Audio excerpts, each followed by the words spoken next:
Proper celebration.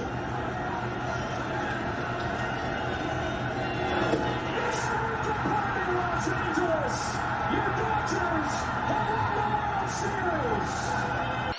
Hand off, bounce to the outside, and touchdown, Dylan Sampson from 7 yards out, and he has tied the Tennessee single-season rush record.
What up? What up? What up? That video, the intro, Jim, it's very, very telling.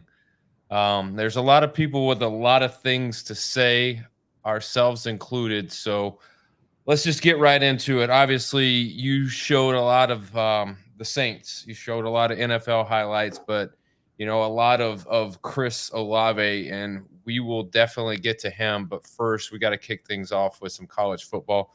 Um, Another jam-packed slate full of games this weekend, starting with Ohio State, Penn State. Ohio State, Jim, has been the team that has really not been able to win the big one. And by the big one, I think they've been able to handle Penn State, but it's more so like the playoff game, getting back to winning a championships. They were the first to do it in the playoff format and haven't done so since. But now, everything's pointing in the direction that they can, but they might run into that juggernaut Oregon. However, big game against Penn State. They go into Penn State.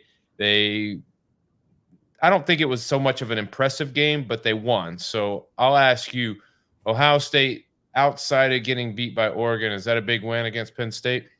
Yeah, it's huge, and really both, not just teams, but both coaches really needed it.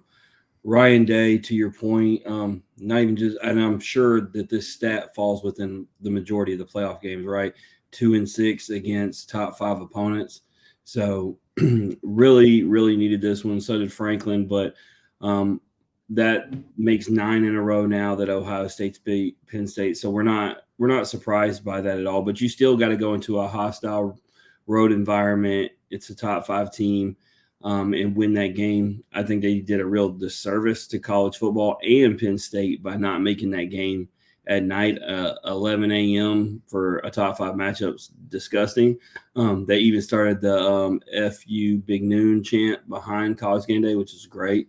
But Ohio State did what they needed to do. They actually were better than 7 points, better than them. That pick 6 thrown by Ohio State was something that turned it around. Really, Penn State's offense couldn't do nothing on Ohio State. And going back to that Oregon game that you discussed, I mean, it was still the best game of the year, a game that I would like to see rematched. I can honestly say I'm usually the SEC homer, but I can honestly say I feel better still about Oregon and Ohio State than I do any SEC team. Yeah, I mean, what about this? Let me ask you this then. If you're talking about outside the SEC teams that look good, Miami is sitting at 9-0. All right. They've had a couple wins where they've had to kind of battle back or they look terrible and they had to really like figure out a way. But this weekend they were up against some adversity at halftime, and they come back and they storm back. I mean, That's they your out. favorite thing, though, right? Adjustments. What? Because it was literally I was listening on the radio. I wasn't watching that game, and Daniel, they said, they're gonna have to make some adjustments at halftime, and then they came out and beat the tar out of them. And that's what you always talk about. Good teams, good coaches will do, and that's exactly what they did.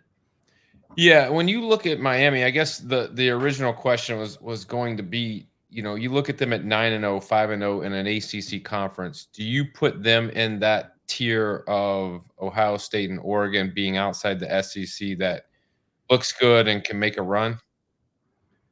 I mean, this year with the way things are lined up, I don't put any team outside of the realm of possibility. What a great year for them to do the playoff. I don't feel like anyone outside of Oregon just appears extremely dominant. I'm looking back at Miami's schedule. They literally don't have one credible win, Daniel. So I'm not going to do that. And they're not going to have one. They got Georgia Tech, Wake, and Syracuse. So they absolutely should be 12-0.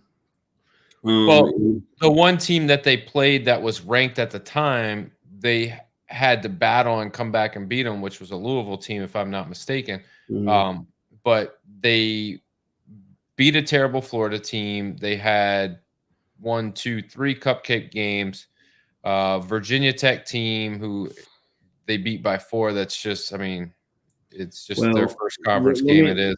But you're right. Outside of this Duke game, moving forward, they got Georgia Tech on the road, Wake Forest, and then Syracuse on the road. And all 3 of those teams aren't what. Well, check this out. I have went a step ahead of the committee and everybody else. They have not discussed the scenario that is, and it pins all this together. The fact that you brought up Miami and the fact that we started off by talking about Ohio State. You like how I did that? I didn't even know where you were going, and I knew you needed a segue. So the Power 4 are going to get the top 4 seeds, right? And so then who goes to number 5? Well, Ohio State's going to get number 5 because they lost to Oregon. So Ohio State would start with Boise State, presumably. They'll win that game. And then, they'll get Miami next if they win out and hold. You think they'll win that game? You think Ohio State will beat Boise State? By 3 touchdowns. No way. Not a chance. Dude, that defense is going to absolutely load the box. They're going to have to throw the ball. Dude, I hope that game plays out. I'll give you 3 touchdowns. I'll take that bet. They lost to Oregon at Oregon by 3 points. And honestly, they should have won the game. And I get it. It's the second week of the season, but you don't get to pick when you play people. And when they played them, they were a better team than Oregon. And Oregon hasn't changed my mind as far as how good they are since then.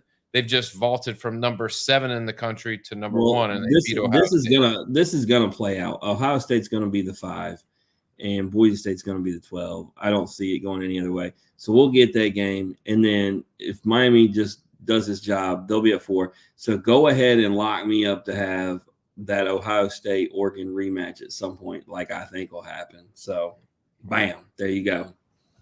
There, you had it. You have it there first, and tomorrow we'll get to see how accurate you are. If your 4 and 5 are matched up accordingly. Well, I mean, Ohio State's going to be the highest ranked or they're going to be ranked higher than the 5. But the way the format is set up, they can't have a top 4 spot because Oregon will have the Big Ten. True.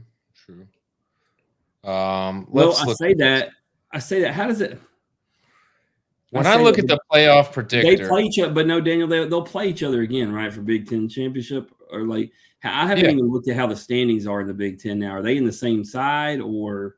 Well, everybody's sleeping on a 9-0 Indiana team. I ain't sleeping. The fact that they jumped LSU makes me want to vomit. They would take them to the woodshed. Well, let me tell you something. It doesn't help when the team that beats you turns around the next week and gets beat by a team that I think's not as good as either one of those 2 teams. So it was predictable. We talked about it. It was LSU beat themselves. Texas A&M didn't beat them at all. I said it. I went on a rant here, and they proved me right because A&M was who I thought they were. And shame on you, LSU, for all the mistakes you made. But we will go ahead and go right to that topic, come back around Tennessee. Texas A&M, shout out for losing that game because with the way it plays out, and this is factual. I looked into it heavily, saw multiple reports of it. Anyway, multi-way tiebreakers are a beautiful thing, Daniel. And if LSU wins out, which it starts with beating Alabama, and then they still got Vandy and Florida and I'm not gonna say Oklahoma. That ain't worthy of being spoke about. But nonetheless, if they win out, they will be in the SEC championship game because if you beat Alabama, the common opponent is Georgia. You beat South Carolina, who beat A&M, and then you beat Arkansas, who beat Tennessee. So any tiebreaker scenario, it says that LSU wins, and you say, well, what about A&M? It comes down to the scenario at the end of the season when Texas and Texas A&M plays each other. LSU would play the winner of that game. All right. So that was huge by South Carolina. I don't think LSU is the best team in the SEC, but I still like the idea of winning it. I don't think they're the best team. I think they can be at times, but they're too inconsistent. They don't have enough in the tank as far as one way or the other to play a solid 4 quarters. And well, the one thing that could help them, Daniel, is clearly playing at home, right? And so if you were to run the table like that and then you won the SEC championship game, you obviously would be a top 4. Everything would come through you till the semifinals. So I feel like that's their only way of being that team you talk about because they look best at home. And so if you flip that though, right, and let's say they got to go to Eugene, not happening. No, that'd be rough. But what's not rough? Dylan Sampson doing it again, bro. All-time touchdown record. You think about the elite players that have come through Tennessee. None of them can say 19 touchdowns in a season, and this season ain't even done, Daniel. This kid has rushed for 100 yards every single game but one. When Nico has looked inept, he's carried them. There's times where, I've seen a lot of Tennessee fans get very frustrated with Heupel's play calling, trying to pass too much. Sometimes, Daniel, it's just simple, man. Give Dylan the rock. Yeah, you don't overthink it. Just give him the ball and let him do his thing. He's proven that he's gonna get you yards. I think the biggest thing for him is holding on to the ball, staying healthy, but also having enough of the passing game to where you don't have to key on him in particular. And I think he's an every down back, by the way, which really, really helps. I haven't looked to see his NFL draft stock, Daniel, but I imagine behind Genty, he's got to be the best running back on the board because he's a dynamic pass catcher too. This goes back to when he came on the show as a freshman and he's behind 2 other guys and says, I'm going to make the most of my opportunities. He shows these awesome flashes. And then, here he is, doing his thing.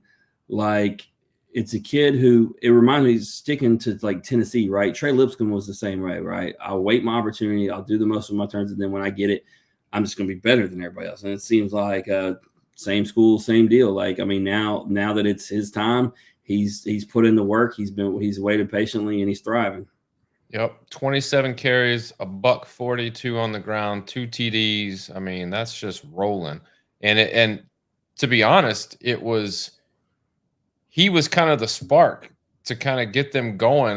It wasn't after half. It really wasn't that great of a game for Tennessee. They had to get something going, and he came out in the second half and he did that. To go back to what I'm saying about Heupel, they don't lose that Arkansas game if they keep feeding him for whatever reason. It was very simple. and they kept trying to put it in Nico's hands. And it's like, man, dude, you got a guy back there that Arkansas can't stop. Like, what? I mean, and that's the things that gets fans rightfully upset on that note. Like, sometimes college, NFL, or any of them, and these coaches try to get cute or do fancy play calling, and it's like, just, man, hand the ball to your best player. I wish I had that clip of Coach Kelmer. Stick to the basics. Stick to the basics. I mean, how many times you see, not to get on a tangent, but you'll see like a team just moving the ball right downfield, and then they do like a jet sweep or, something just of that nature, just out of the realm of the basic play calling, and they'll lose yards and then put themselves behind the sticks. And it's like, why? Why did you do that? I mean, I don't even want to get started on that because I'll get down a hole, and I don't want to get in. I've climbed my way out of a hole. Well, as we get to that subject, Daniel, don't spend all day tearing apart Memphis, man. I got stuff to do today because I know that with what Memphis did this weekend, you could probably do a whole show segment and take it up. So let's keep it simple. Don't completely destroy them all the way down, but explain to those listening what happened with Memphis and what needs to change. So what happened is they clearly they don't show up when they need to. They can't win games that are big. And I don't mean like the team that you're playing is high caliber and a big name. I'm talking about games that are of utmost importance. And this was a game, and I think we've said it every week, just win the game that's in front of you, because that's the most important game. Not next week, not the week after, but this week's game is the most important game. And you need to prepare like it is the most important game, like your freaking hair is on fire. What you see with Charlotte or UTSA, most people don't realize it because they don't think of Memphis this way, but we know this. Memphis is considered a top dog of that conference. And, for a lot of these teams, especially when you don't meet the expectations they had for you preseason, like a lot of these teams, the best way that they can feel good about their season is to beat Memphis. Yeah, and I get it. Like, when you're predicted to be at the top of the conference, you're going to get everybody's best shot. But at some point, you have to believe that you are the top dog and play like you're the top dog and stop toying around with these teams that aren't that good. Memphis got beat handily in the second half because the coaches made zero adjustments. And UTSA, in my opinion, didn't do anything different. Because the score, to your point, because I wasn't watching on TV, so it's 24-24 at halftime. Obviously, I told you I had a bet on them, so I have interest. And my immediate thought was, why didn't I just take the over? But I have Memphis money line. I'm like, cool. They just got to outscore them. So then you go to check the scoring update, and it's 38-24, and it's like, and going into like the fourth, and it's like, I don't understand. Memphis had 24 points at halftime. They got no points in the third quarter. Like, not watching like you are, just seeing that. I'm confused because I'm thinking this game's going to be first to 50. Yeah. Memphis got outscored. Well, they went on a stretch where UTSA scored 30 unanswered points, bro. And then the score 30. And as you know, the score is obviously misleading, as is the stat line, because of what they got at the tail end. But we know that they were up 17, with just a few minutes left. And so you see hit again with the 5 touchdowns and the 400 yards. And he had an overall great stat line in general, but man, a couple of those came down the stretch when the game, I don't want to say it was already over, because you can get lucky and get, onside, but you know what I'm saying? Like, that score did not indicate, to your point, what happened in the second half. They were up 17. Yeah, I mean, it was 20. Really, the score was 44-24, and it was basically that we had like a minute and change left, maybe almost 2 minutes left in the game. You get a onside kick, Colby Drake has a touchdown pass, and then we get the ball back. Mario Anderson has another touchdown pass. So you get 2 quick touchdown scores, but it's like, all right, you get 2 quick scores. Why? Where was that?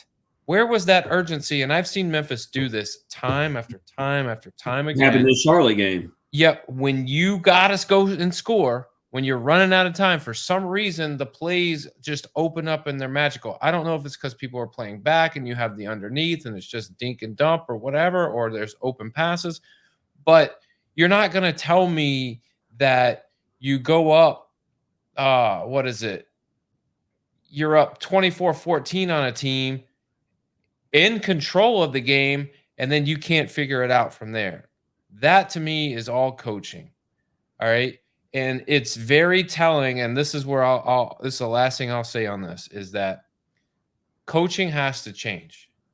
Ryan Silverfield in his post-game presser is saying, everybody in the organization is to blame. And then turns around and says, we're going to prepare this week coming up after UTSA. We're going to prepare for Rice, the best that we've ever prepared for anybody that we've ever played. Bro, where was that last week? Where was that the week before? Mm-hmm. You shouldn't prepare your best this week because you just lost. That's so reactionary. And I think that's why, let's use a guy like Nick Saban is so appreciated. There was never looking ahead. There was never a lack of preparation. Demanding excellence on a week-to-week basis, which any coach should do. Any great coach.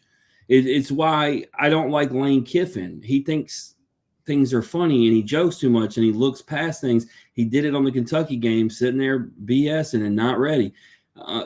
Every game should be treated like it's the national championship. And if you don't have that mindset, your guys probably aren't carrying that mindset because they follow your lead. But, man, you talked about your segue earlier. You did it perfectly again because you said coaching has to change. And, boy, man, this is one of the best days, Daniel, of 2024, man. I've been begging for this since, I don't know, week 5 maybe when we lost 3 in a row and it was reality that the Saints were fool's gold in the first 2 weeks. And I wanted Dennis Allen gone last year. But, you start 2-0, you start believing.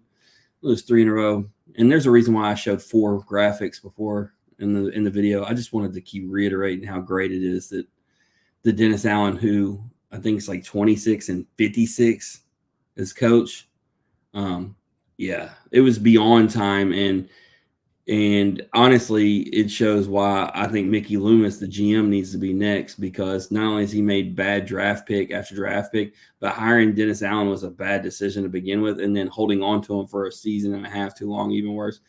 Daniel, tear it all down, but it's a good start. All right, so what do you do? Like, who do you go to? Like, who is the savior? I know this is just breaking, but you personally have been thinking about this day for a year and change now. Who do you want to be the next coach of the Saints? And are they on staff, or is this somebody that they got to bring in out of staff? Out of staff. I think it's time that you give Eric Bieniemy a shot. NFL people have really wanted it for a while. I am a offensive-minded guy when it comes to the NFL. As much as I preferred, I am a defense wins championships.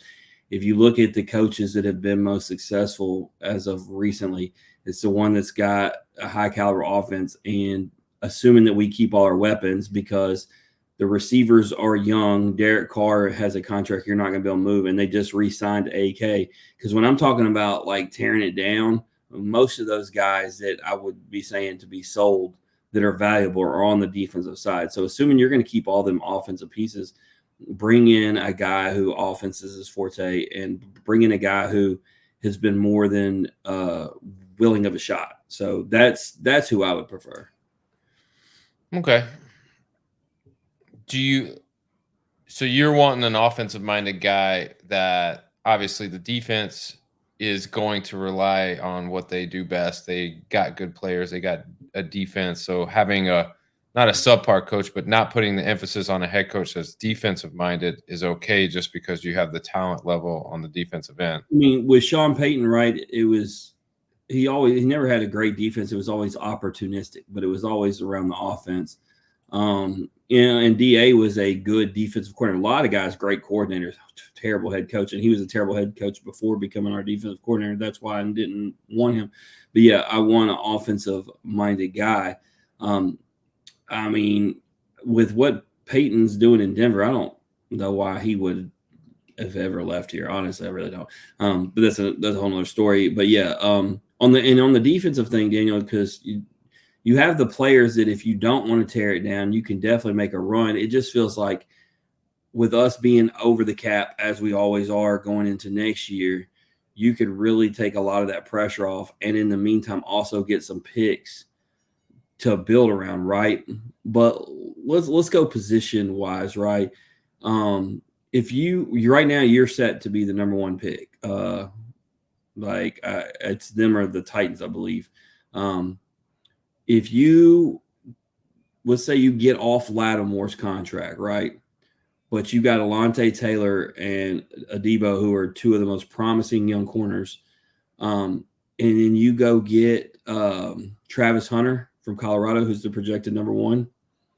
Then you get a guy on a rookie contract who, by most people's belief, is going to be every bit as good as Lattimore. So that's like an ideal right there, right? Right. You get rid of, even though, man, they're so loyal to the city. Like, it hurts my heart to say things like Cam Jordan, right? Or Tyrann Mathieu or Demario Davis. But those, I also feel like you're doing them a huge service because every one of those guys could help a team win a Super Bowl. And Yeah, those like are salary cap eaters, man. They're just eating, and rightfully it's so. A business. We talk about it all the time, right? At the end of the day, it's a business. You want to be loyal. Like, I love those guys. I have two of them's jersey, but like you said, they're cap eaters. And like I said, I think honestly, you're doing them a favor. Like, let's say Demario Davis went, because the Ravens have struggled against the run, and he's an absolute run stopper. The Ravens picked him up to solidify their defense. We obviously know their offense. I would love to see him have a chance at winning a Super Bowl because I'm a fan of him. Why would I want him to suffer, honestly, in New Orleans just because he loves the city? Very true. Well, here's what I do know. Mike McCarthy will be available at the end of the season, so there's that. And So you mean a guy who was not getting it done with Aaron Rodgers isn't going to get it done with Dak Prescott? It's wild. I know, wild, right? So Dallas loses at Atlanta, and Kirk Cousins 19-24, 222 yards, 3 touchdowns. Like, that's what you need a quarterback to do. Do you remember when you told me to play him in fantasy and I didn't? Yeah, okay. Those were fun times. Yeah, I told you the Cowboys The defense. good news is my opponent scored 200, so it wouldn't have mattered. Wouldn't have mattered anyways. When you see triple digits and a 2 is that first digit, you're just like, there wasn't anything. Bro, on a fantasy tangent I got for you, the biggest bad decision I'm going to have this year is when you said, I'll trade you Burrow or Lamar. And I didn't take that because I wouldn't even be having these quarterback debates. And meanwhile, the two of them are scoring 40 to 50 points. And that's going to be my downfall. I mean, you gave me an option. Now, the good news is I saved you because in those trade talks was a 2-for-1 and Godwin was in there. And we obviously know he's out for the season. So I don't feel too bad because I would hate that happened to you after I traded him to you. I mean, maybe my coaching wouldn't have put him in that position to get hurt. I don't know. Look, Chris, we got fantasy. We got to stay healthy. I know y'all are trying to make a push to come back in this game. I'm going to need you to just sit this one out, cramp up, hit the tent, whatever. Make a call. I mean, you're in Tampa. You could just hit the sideline, Daniel. I mean, I just swing by. We're boys. I'll hang out at his house. Hey, I will ask you that before you go on your Dallas rant. Like, I do need to ask this because I complained to you that I had 5 receivers and now 4 of them are hurt. But unfortunately, a lot of them are on my team. But this is a league-wide thing, and you are somebody who understands the body. You train, you have trained, you've coached, you've played. Is this just a fluke thing, like that receivers are just dropping like flies? I think we've gotten to the point where we know we're very sports specific on strengthening our bodies. but I don't think we're very sports specific on rehabbing our bodies. Well, because most prescriptive rehabilitation programs are broad, they're to cover everything. Well, you're a football player and your tendons and ligaments are used to this type of intensity, but we're going to rehab you or, give you recovery treatments for everybody, wrestlers, just whatever Whatever gets you everyone back on the does. field the quickest, basically. Right. And I think there needs to be more in-depth research and talk, and I'm sure there is, but Is that maybe to why me, the 49ers went the route they did with McCaffrey and said, if we put this guy back out there, he's just going to end up back on the IR? I think so because I mean everyone was expecting him to play and he didn't, and And that's a great move for long term, because if he just gets injured again, I mean, how long is the rehab on that and everything? I would rather try to have him for the second half of the season and make a push than try to force him into the first half and then lose him for the entire season, and then it's definitely over. I mean, you get caught up in this, time management and, stuff in the NBA, minutes and restrictions and stuff like that. To me, this is to me, the McCaffrey injury is like putting someone on minutes restriction. They're just not playing. All their minutes are going to be compounded at the end of the season when it matters. So, like you said, I would rather have my guy 100% for 6 games and 4 of those 6 games be the highest stakes possible, as opposed to 16 games where 8 of them don't really matter. And that's why I think we're obviously going to talk about them later, so I'm not going to get too much into it, but we'll come back around to it. But that's why we've talked about the Lions are so scary, because the Gibbs-Montgomery duo is basically limiting their reps, right? But it's not, or it's intentional, but you know what I'm saying? I mean, neither of those guys are going to go over 20 carries a game ever, because they're splitting it. And so when you come to the stretch run, that's a two-headed monster. You got 2 starting running backs and they literally, if you watch the Lions play, they switch every single drive. They get a turn, they take turns. And you see how fast Jahmyr Gibbs looks? Every time he touches the ball, he looks like the fastest dude I've ever seen. Mm-hmm. And I think it's because he doesn't have all the miles on his feet and on his and he muscles gets the and all beauty. He gets the best part of if a fantasy owner might say in the beginning, "Oh, man, Montgomery gets the first drive of every game." Ain't nothing better than me and the guy who comes out in the second drive with fresh legs, and the other dude's already done played the drive. And like you said, he's already gifted as it is, and he just makes folks look silly. It's a beautiful spot. But before we get too much into Detroit, let's come back around to the Cowboys. Man, Saints fired their coach. You're talking about McCarthy. I'm talking about selling pieces. If it's you, same thing that I was saying what I would do with Saints. What if you could do it the way you want to do it? What are we doing? The problem is you're paying 2 guys $500 million. And right now they're not even fucking playing. Well, they talked about it on the radio this morning, Daniel, that you went all in on all these guys and they weren't even proven that, like, it's one thing if you're running it back, right? So we were just talking about 49ers, right? And they went to the Super Bowl and lost, but you knew you had all the weapons. Let's reload them. We're keeping it. We can run it back. Dallas didn't make that run to where you can say, hey, let's pay everybody because we'll be right back in it. While they may be great players individually, as a team, they have not been a proven commodity. So why would you put all your chips in on something that hasn't worked? Right. And that I don't know. But Is that Jerry Jones' fault? Well, see, here's the thing. You have the Jones family in these positions where obviously you're not going to fire your owner, but your general manager you can fire. But because he has the Jones as owner, because he has the Jones name, like he's not like there's no like repercussions to doing a bad job at that position. And clearly right now he's not doing the greatest job. This reminds me of the Lakers with Jeannie Buss, right? Like, man, keep family out of the power position. unless you're willing to make the tough choices, but right now it's Little Steinbrenner, yeah, you can go multiple different places, and it's yeah. all the big names, right?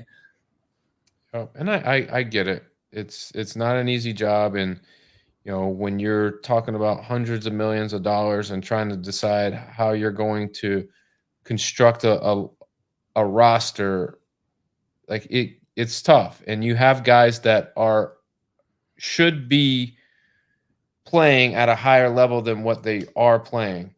Like CD Lamb is getting paid, but like an MVP caliber player. Dak Prescott getting paid like an MVP caliber player. The only guy that's not getting paid and he's outperforming the rest of them and he's hurt right now is Michael Parsons. That dude right there is probably the most Let me ask you this on CD Lamb. important piece. If you're not going to trade him, which they're not going to, but they were talking about it on the radio is an option if you tear down. I wouldn't play, if it's me, I wouldn't play him the rest of the season because there's nothing to play for. And I would hate to have a long-term injury hurt him, especially when you see him get hurt this week, right? Like I would just table him. I mean, shout out to CD Lamb. Like he could read the room and he was like, we don't have anybody, bro. Somebody's got to play. And if these jabronis aren't going to play, then it'll be me. But don't ask me how you pull your hamstring on a throw. That was a terrible throw anyways, and I don't know if that's hamstring related, but you got CD Lamb out there getting blasted and falling all over. Is probably you know why you go to a CD Lamb throw. This is what you always say, and we were talking about with Tennessee. When in doubt, just go to your best player. They're like, you know what, Dak can't do it. We're just gonna go to CD.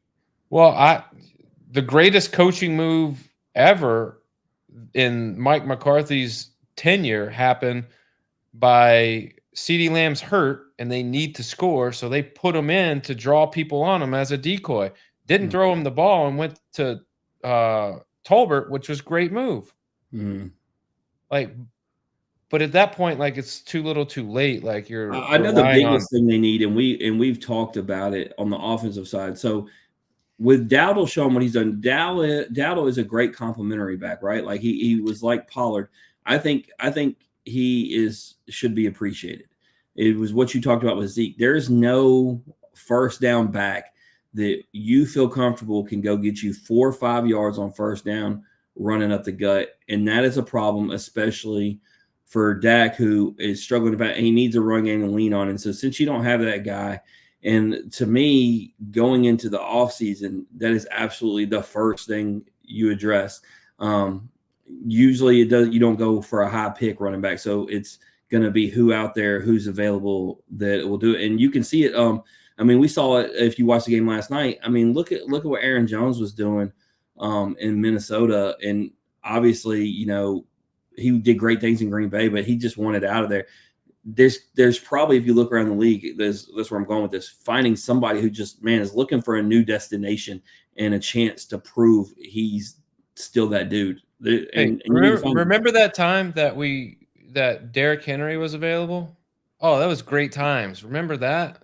Oh, I mean, and when we talk about the injury thing, and you were talking about the rehab thing, every guy in the league should do what Derrick Henry's doing. If you want to be the best, and I mean, you could tie this, it's not just running back, right? Tom Brady and his nutrition and his working out, right? That's why he was beating father time. But Derrick Henry spends $500,000 on his body a year, and he diets and he does all these different things. He does the acupuncture, the biofreeze, all that stuff. Hey man, you want to have a long career and be successful? Do what this dude's doing. You say, oh, that's $500,000. If it keeps you playing running back for 10 to 15 years at a high level, sign me up. I mean, it's a great investment. I'm pretty sure if Derrick Henry wanted these things, he could just slap his name on them and they would be more than willing to give him whatever treatment he wanted. If you take care of me on a weekly basis, I'll come in here and do a commercial whenever you need me.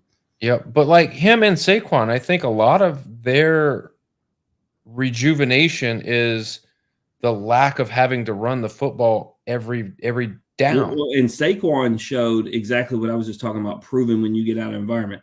His name associated with New York's shortcomings and getting out of there and going to Philly. And honestly, they talked about the Philly coaching woes today. You know, and it's why I get frustrated. And you tie it to Tennessee. It's been a lot of our conversation today talking about when we were talking about the Dylan Sampson thing. Nick Sirianni, for whatever reason, will just fall off the game plan. And sometimes he starts the game like that. There was a game this year. Luckily, Saquon still went off. He didn't even touch the ball in the first quarter. They didn't have one handoff because they talked about on the radio. Like, I don't know what this dude's doing sometimes. And they're up 22-0. And like, he's trying to throw the ball downfield, and he goes for 3 straight 2-point conversions. But either way, they're still winning games, luckily. But Saquon Barkley is fully rejuvenated.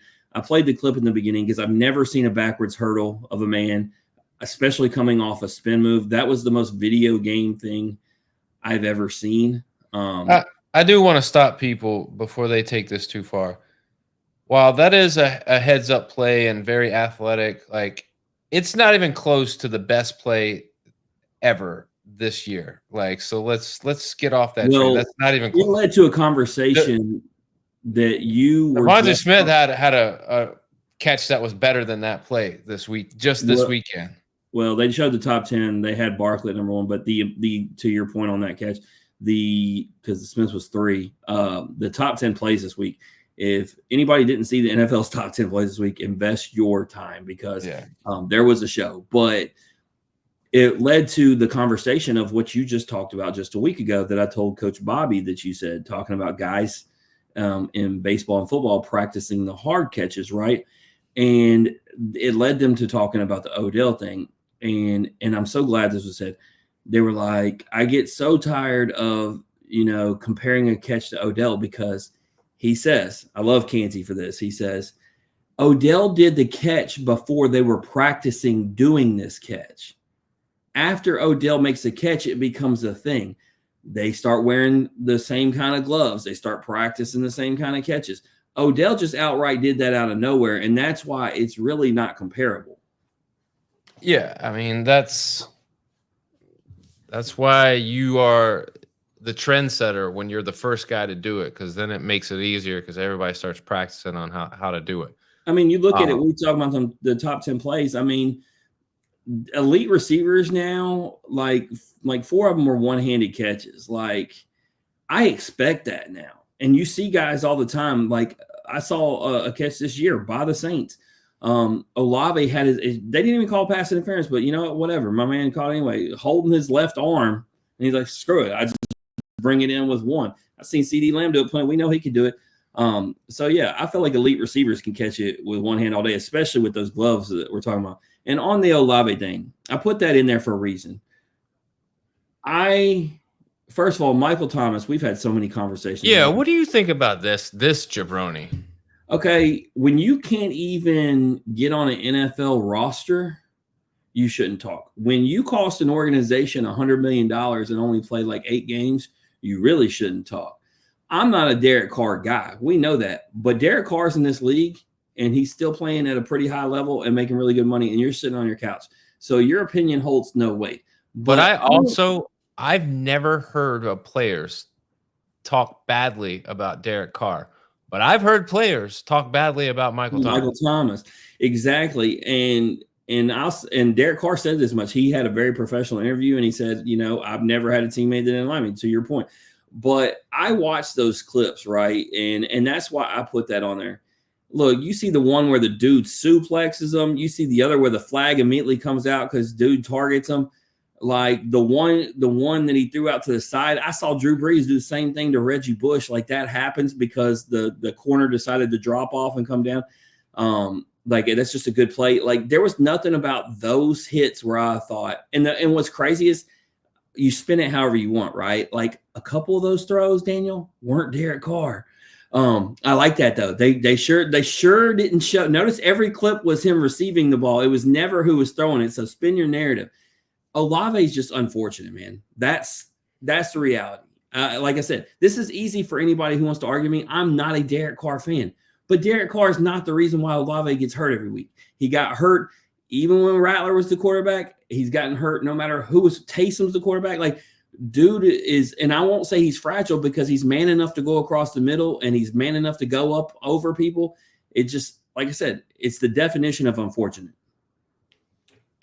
It's tough. I mean, I think, that's probably going to be it for him for the season, don't you think?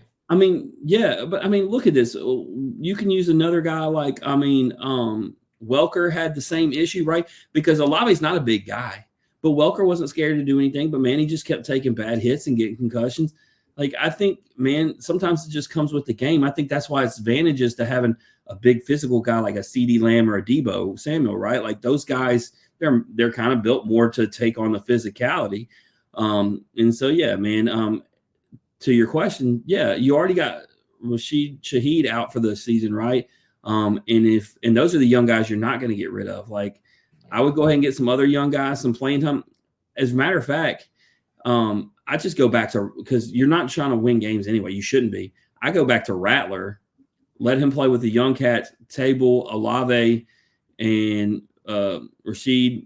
Let Alvin get a little mixed in, but you got two young running backs behind him. But you just take this as a learning process and then try to just get guys healthy going into next year, specifically the young guys you're going to keep. Yeah, just make sure they keep Taysom healthy. We're rebuilding around Taysom.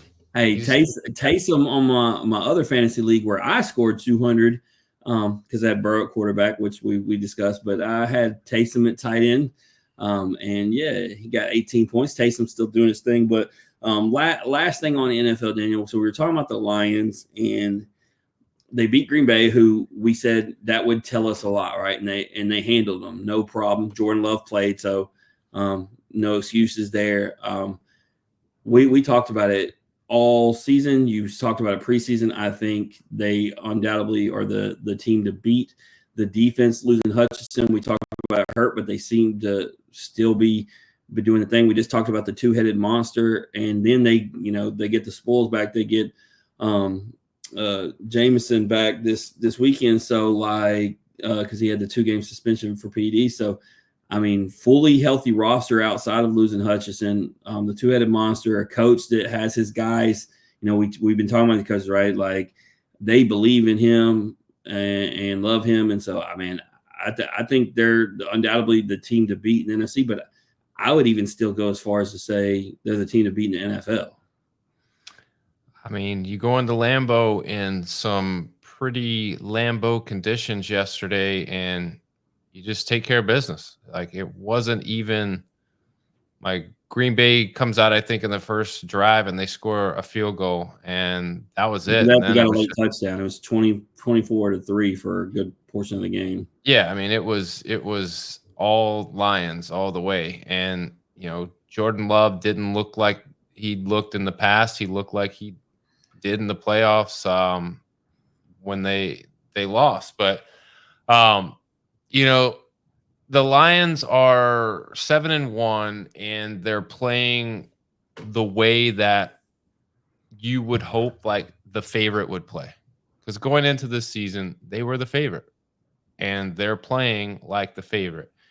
And they still, I think, have that chip on their shoulder, which is good. I like that. And I think they are a prime example of going out and preparing every week like it is the Super Bowl, because they want to not just beat you, they want to destroy you.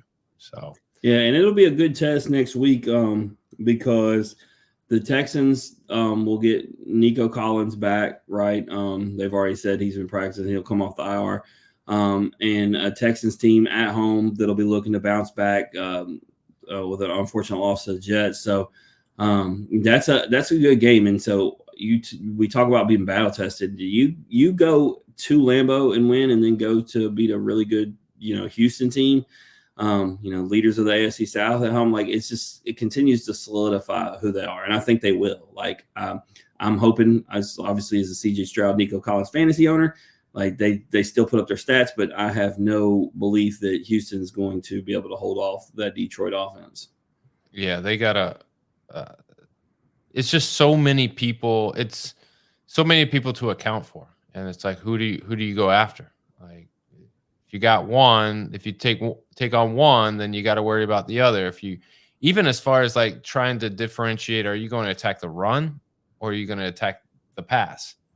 Because both of them are really good, really good. So. Well, and I tell you, I was looking ahead at their schedule, and this works because we were going to talk about them. You know that they got the Bears on Thanksgiving Day. That's going to, oh man, not only is everybody else going to be eating, we're going to be watching the Lions eat because the Bears got exposed this weekend. Mike didn't even answer text. He texted me at 1 a.m. and said, sorry, man, I was still trying to bounce back from that game. Bears pissed me off. Bro, Mike, it's very simple. The Bears are who we thought they were. Yep. I can't wait to watch Dallas and the Giants play on Thanksgiving afternoon. Bro, that's still better than that evening game. The Dolphins and the Packers. How did that get on there? I mean, looking when the game was scheduled, that's not too bad of a game, but I mean, looking at the games to choose from, you easily put that Steelers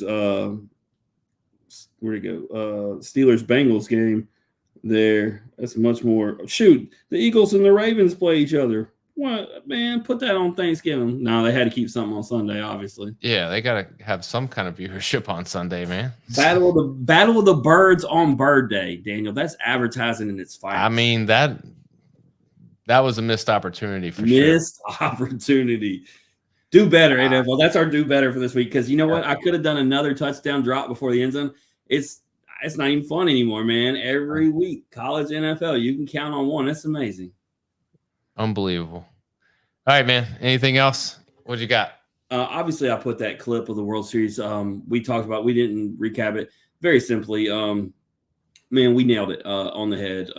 We picked the Dodgers to win. We picked Freddie Freeman to be the X factor. But I'd be remiss if I didn't shout out, Walker Buehler and Tryman and all those guys. That was the thing. And Dave Roberts for how he managed that team. But all around, just the best team won.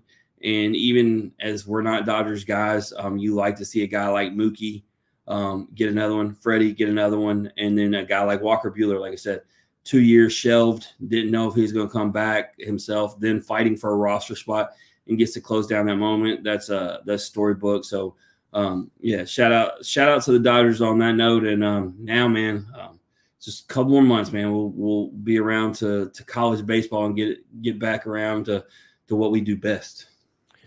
So one thing before we go, this is a fun fact. For the past 6 years, there has been that the World Series champion has been crowned. There has been one person that has been on every Will Smith. So shout out to Will Smith. But it's not the same one, is it? No, it's not the same one. But moving forward, there will be a Will Smith on the Miami Marlins next year. So maybe it's their year, bro. Maybe it is their year. I mean, I'm trying to trade for him if I'm somebody. Everybody's like worried about Soto, and I'm like, bump Soto, man. I need both, and you double down, right? Bring both of them to you. I need both Will Smiths.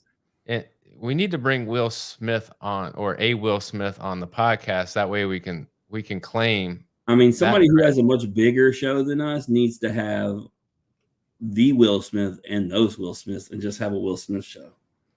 Jada will bring the other Wills to the table. Let's go. All right, man. Big week. That's it for the headlines today. Obviously, we got a big one tonight. We're going to talk LSU volleyball with Jessica Jones, man. You threw out some fire hype videos and highlight videos. Dude, I hope to see those again tonight. They don't play at LSU. The video from the first game I went to, bro, they started with the purge alarms, and then the baseline beat behind the video was Mo Bamba by Shaq West. And it reminded me of that time you took me in your gym to show me off your speakers. It had that vibe, right? They were showing off their speaker system, and the video was absolutely fire to match it. And it was like, how can you not get hyped for this volleyball game? Hey, well, we're gonna ask Jessica that tonight and more. We'll get her story. We got Garrett Michael, Virginia Tech baseball tomorrow. We'll be talking, or that's in the tomorrow morning. That's me, and then we'll be together tomorrow night for the next. And another one tomorrow night. Grid League, United Grid League, got the championships coming up in 2 weeks, and we're going to be talking to Palm Beach Breakers general manager Matt Hornaday. Tuesday night, we got Gabby Gledo, Jordan Kane, Bama Gymnastics, Cal Gymnastics. When we talk about coast to coast, Daniel, Wednesday night doubleheader. It's the reason we're able to do it. We're going from the East Coast to the West Coast of gymnastics. I mean, the producers really got to coordinate time zones there. I mean, it's you got an Eastern time, Central time, West Coast time. You got it all, man. It's gonna be big. So shout out to you. And obviously, you got your pros and Joes. You and Mike got some Cubs prospects coming on. So another jam-packed week, dude. Stoked, ready to get into it. And then, man, when this week's all said and done, I'm gonna be heading to the Bayou, LSU, Bama. It's going down. Oh, college game day. It's where it's at. Y'all know where it'll be. Jim, Look, I told my daughter, I was like, look, I am going to sleep in my car. This is a joke, obviously. So I'm gonna sleep in my car outside your dorm. That way I'm right there by the quad already and walk over to game day at 6 a.m. I'm obviously not really going to do that. But if I was going to go to college game day and be one of the crazy fans that's out there first thing in the morning, I would actually have a way to do it because, yeah, I could park right there next to her dorm and then just walk over there early in the morning. I'm too old for. I bet you won't.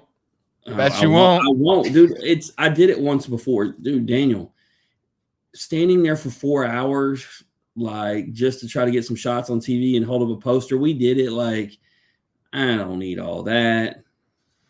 I mean, could you imagine like doing it up in the Northeast or somewhere when it's super cold outside? Like, no, I'm good, bro. I don't need it's one of those things that I suggest everybody does once, but once you've done it, like if I was going to have done it again, it would have been the Beale Street one, right? Like, because that's our home city. That was the first time. But LSU, I've done it multiple times. It's just too early to wake up. And then it makes the day. Think about this, Daniel. The game is not till 6:30 at night. You starting your day at 6 a.m., standing out there all morning, like it becomes a long day. And then next thing you know, you find yourself during the LSU game wanting to go home and go to bed because we old. Bro, you got to rally, man. You've been asking for it. You want the primetime games at primetime spots. I mean, I guess you getting it. A midday nap. Hey, Lane Kiffin's pretty pissed off about it. Apparently, LSU gets all the night games because we got a second one. You know what? If Ole Miss was more interesting, if Ole Miss was more interesting, they would get night games. I'm telling you, man. All right, shout outs to sponsors real quick. Chinook Seedery, Mip City Designs, Relief Chiropractic, and Old Dominic's Distillery. As always, this has been the Off the Bench podcast. Strong body, sharp minds, grit and grind all the time. We are out.